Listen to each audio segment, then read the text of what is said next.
How to know secret walking path in Citymapper. Hi guys, welcome to our channel. Let's begin. In this video, I will guide you on how you can know the secret walking path in Citymapper. For this, you want to open the Citymapper application on your device. If you don't have this app, you can head over to Play Store or App Store in order to download and install this. Now, make sure that you have selected your preferred city. If you have not, from the settings, you can pick your preferred city. After that, you want to tap on the Get Me Somewhere option. Now enter your starting point, then enter your ending point.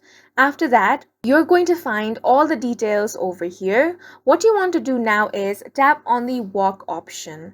Then you want to tap on the Go option and it will guide you by turn navigation.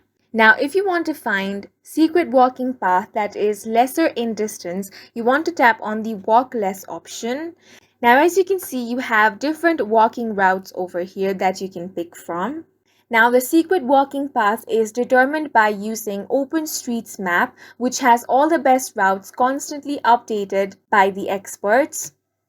And in this way, you can know the secret walking path in the Citymapper app. And that's it for this video. If you found it helpful, please make sure to hit the like button and subscribe for more videos like this.